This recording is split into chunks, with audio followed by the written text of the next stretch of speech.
Good morning, y'all. This morning I'm out here. I've got to harvest some prickly lettuce, also known as wild lettuce. Some folks say there's a difference. You know, I have looked into it. That's all I can tell you is I'm finding it pretty much to be what it is. I mean, I've took pictures of it. I've looked at it. You know, this is it.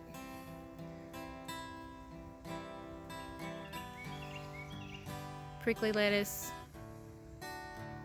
wild lettuce, I mean, they're all pretty much a lettuce, a wild lettuce. See, there's little serrages on the bottom of it.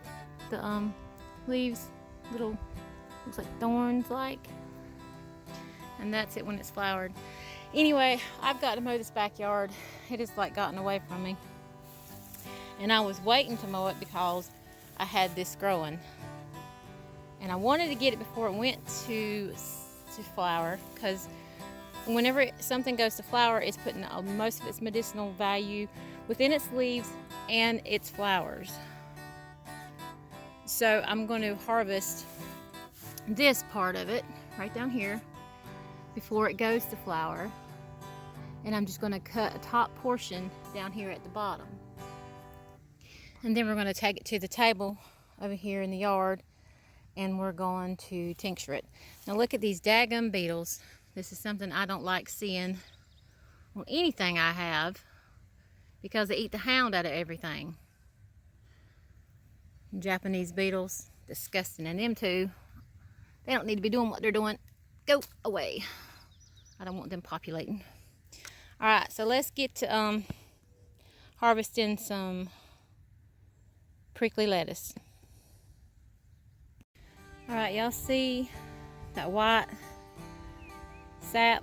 Or not really sap, but it's like a latex, sticky substance. Milk. That's what you want. That's what is the remedy right there.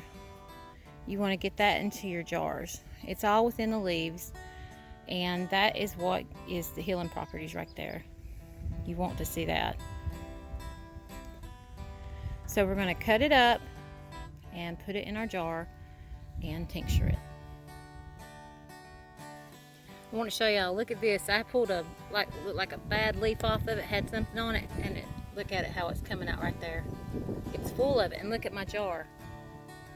That is a good thing, y'all. This is very good. Alright, it took probably, I went ahead and harvested most of them that didn't have a flower head on them, because I'm going to hang dry those. But it probably took, my goodness, about 6 or 7 of these plants right here to fit in that 1 quart size jar. Alright, y'all know with any of my tinctures I always use this right here. And it is 80 proof vodka. And we're simply going to take the vodka and we're just going to pour it on top of our herb, and we're going to fill it up to the top with vodka. The jar is probably 3/4 of the way full of prickly lettuce, wild lettuce. I'll explain that in a minute. It's a little confusing to me too. I didn't bring my butter knife out here, but we'll just go ahead and top it off right there. The less oxidation you have in there, the better. All right, let's cap it.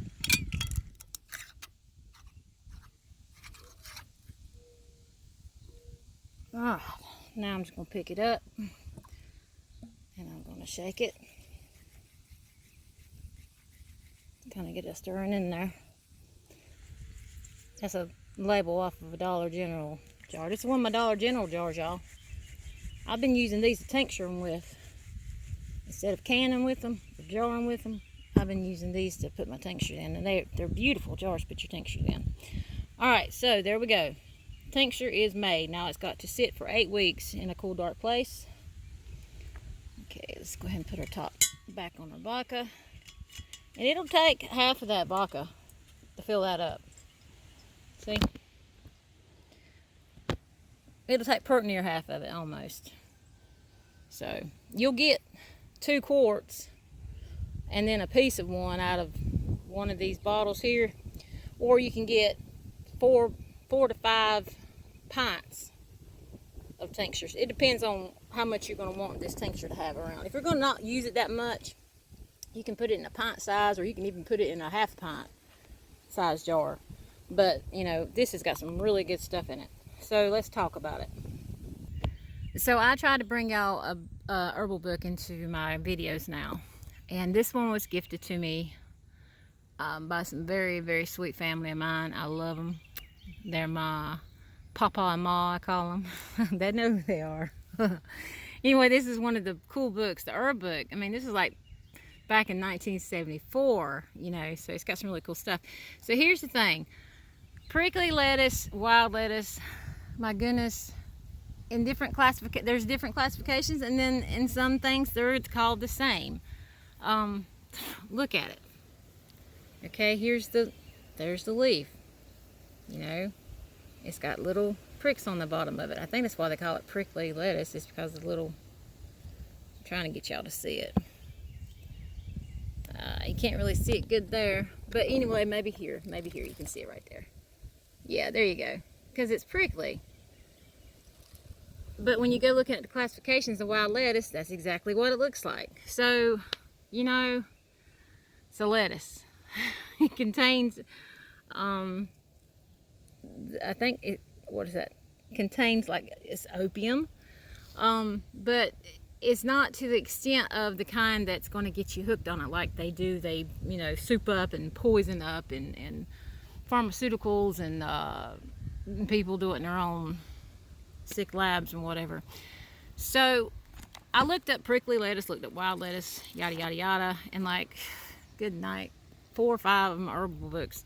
So this is what I got. Okay, let me open here. Lettuce, okay? Lactuca virosa. Common names: prickly lettuce, acrid lettuce, poison lettuce, wild lettuce. Okay, Shalom, you must be in my video today, huh? Is that right? Get down. Thank you. And this is what it says. The medicinal parts is the juice and the leaves. Okay, so we got the leaves and the stem. The stem contains a lot of it. Y'all already seen that. I'm not going to throw away the stem, because the stem is the veins to the leaves, you know. So it's a biennial plant that grows a leafy round stem. The whole plant is filled with milky juice. Okay. The yellow flower heads grow in the open pinnacle. I left those over there, and I'm going to mow around them so it'll seed, and I'll have more next year. There's the properties of it. It's anodyne. It's antispasmodic, hypnotic, narcotic, sedative. The milky juice, known as lactucarium, when dried, was once commonly used to induce sleep and to treat nervous disorders, and sometimes for whooping cough and bronchial problems. The American Indian women, they took a tea made from the leaves to stimulate the flow of milk. Some medical people believe that the effects produced by lettuce are psychological and result from the similarities of appearance and taste between the juice of lettuce and that of the opium poppy. Okay, so far, preparation and dosage. Prickly lettuce is much more potent than garden lettuce. Do not use without medical supervision. Okay, so basically when you look up prickly lettuce, wild lettuce, either one, just you'll find more on wild lettuce than you will prickly lettuce. It's used a lot for pain. Okay, it is used a lot for pain. So if you have some type of like rheumatic pain, or just some type of pain that just won't quit, you know, they often used it for this, and they used it also for a sleep aid. The reason I'm harvesting it is because I want it for pain, you know, for any kind of pain we have. And I'm gonna use skull cap probably for for helping me sleep instead of valerian, because I just can't stand the smell of valerian. I have some made, yes, but it just, the smell of it just, oof. And it's supposed to smell that way. But long story short, wild lettuce, prickly lettuce, is used for pain and also to help you sleep. And there's other benefits and uses to it too. This is just, you know, the short version of it. Do your own research. Get you plenty of herbal books. Y'all, whenever everything goes down south, you know, you ain't gonna have the internet or, you know, cell phones be working or whatever.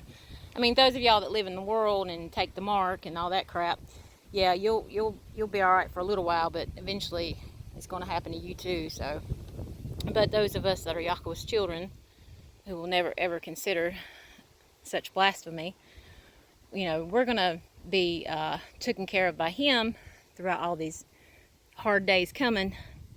But we are to have knowledge. You know, my people are destroyed for a lack of knowledge. You know, this is knowledge.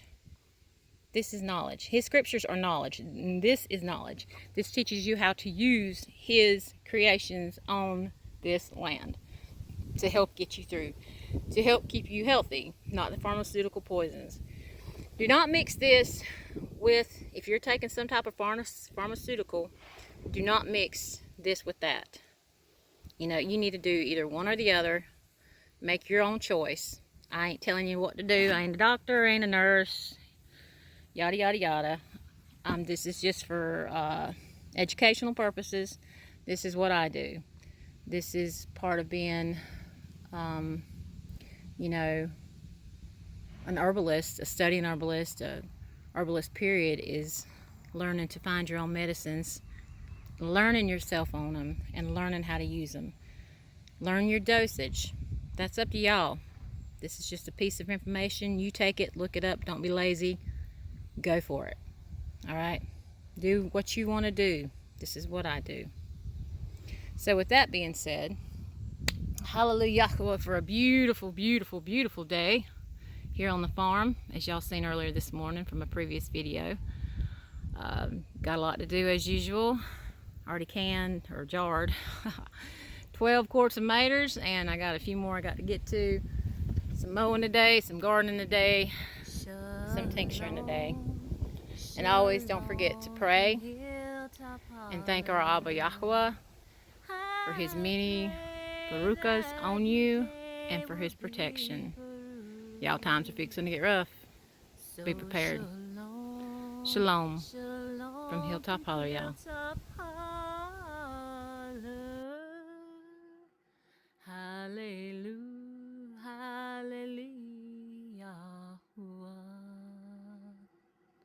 Shalom.